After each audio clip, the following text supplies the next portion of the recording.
Okay, the Wolfblood pilot, written and created by Debbie Moon, which was a massive staple of my childhood. The premise, we follow Maddie, a schoolgirl and a part-time werewolf who thinks she's all alone in her way of being until someone very special comes along. First off, people my age will straight up tell you that this is one of the best TV theme songs ever, and I'll tell you what, it still does live up. The theme song of this show, the whole title sequence, is so sick. Go and listen to it if you haven't heard it for a while. We meet Shannon, who's a friend of Maddie, and she is obsessed with finding her beast on the moors. She knows there's something out there, and we feel Maddie's anxiety, as long as obviously seeing it through the actor's face, but we feel her anxiety because she's the beast from the moors. Not exactly her, but her species are what Shannon is trying to capture, and she feels obviously very scared that her secret might get exposed, or that she might get captured, or that this might ruffle her friendship between her and Shannon.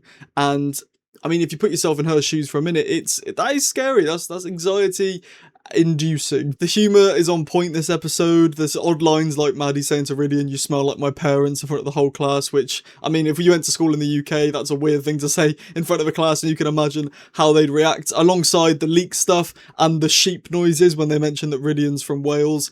It's just things like that as a kid, when I was watching, I didn't really pick up on the sheep stuff, but now it is funny. It's funny. It's racist, but it's funny. I do think the writer Debbie Moon, I believe she's Welsh. I'm not sure. Let me have a little Google. I can't find if she's Welsh or not, but I think she is, but she might not be. So take that with a pinch of salt. Now, obviously, there are negatives to this thing. Like, there are so many cringe moments where, like, and I'm sorry, I love her. The main actor, Maddie, I think her name's Amy in real life. She's great. I love her to bits, but sometimes when she's doing that overly aggressive, like in the opening sequence where she's like, "Get back inside," she's like, "Get back inside," and it's really, it does something in me that makes me go like, "Oh no, I don't like that." So there are cringe moments like that you get in every kids TV show, to be fair, and this is definitely miles better than some other things like The Next Step, which I tried to rewatch recently and thought, what on earth, how do we watch this as kids? I'm actually a really big fan of the 3Ks. As a kid, the Ks really wound me up, because I was thinking, go away, leave Ridian alone, he doesn't want you, and they all think they're really popular. But when you actually go to a British secondary school, we all know a group of girls like the 3Ks, and they're annoying, they don't really mean harm, but they think they're better than they are, and I really do find that interesting, and it's a nice connection and parallel to the real world, which is what you need in fiction. You need that connection to real life. It's why something like Doctor Who, which I really like, needs to have a modern day companion or modern day London, like something to connect you to the modern day so you feel a connection, which is why I don't vibe with things like Star Trek and other sci-fi shows, because it's not really the sci-fi I like about Doctor Who. I like the connection of it. This isn't a Doctor Who review. I'm going to go back to Wolfblood now. There are a few coincidences in here that are a bit far-fetched, like Bernie knowing all about Ridian for some reason, and like, why would the K's asking him? Like, why would the K's ask the random local cafe owner if they know about the new kid? And somehow he magically knows it's the Vaughn's new foster boy. Seems a little bit far-fetched, but I suppose they had to do it some way. When you've only got 30 minutes for the runtime of these episodes, you have to pad things down you have to trim things down that could otherwise be padded out. So I suppose it's a clever way. It would probably make more sense for like the teacher to have said it. They could have asked the teacher, because the teacher would have his records on the school system. So I don't know.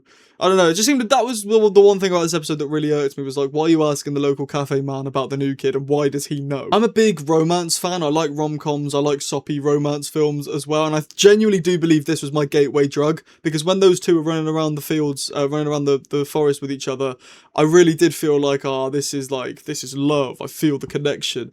And I actually really like, people find it weird that they pretend they're cousins, and then obviously later on go on to be, spoilers, romantically interested with each other. But I like that, because I don't believe for a second that those two don't actually feel a certain way about each other. But I think they're doing a thing of like, let's say we're cousins so other people don't make the ship joke, even though I actually kind of really like you. You know, that's the classic secondary school British thing to do, of like, you never want to be like it happened to me at school. I was always like shipped with someone in my year, and I always would be like, no, what the hell, no. So if you could put the cousin thing up as like a front to stop other people talking, it makes sense. But I do genuinely believe that they are romantically interested in each other, and I don't think the cousin thing is dodgy, because I think they are putting that up as a front and not as like a dodgy roleplay thing, if that makes sense.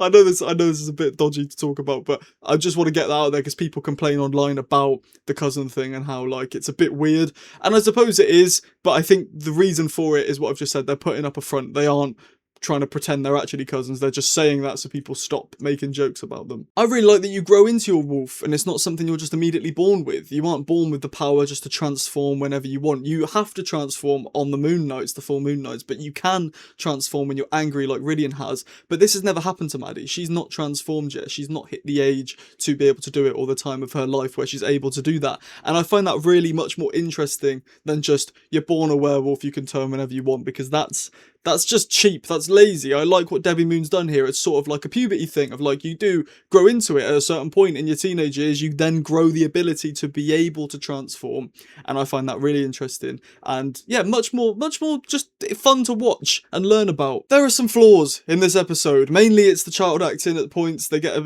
bit long, but it's brilliantly written, and as far as TV pilots go for children's television, I'm going to give Wolfblood, the Lone Wolf, the pilot episode, a 5 out of 5 stars. I don't want to knock it down just for the child acting, because then you'll never get a perfect pilot episode for a children's TV program. But for an early adult, late teenagers, gateway drug to romance and Twilight stuff, I'm going to give Wolfblood a 5 out of 5 stars. Have you seen Wolfblood recently? Do you actively rewatch it like I do?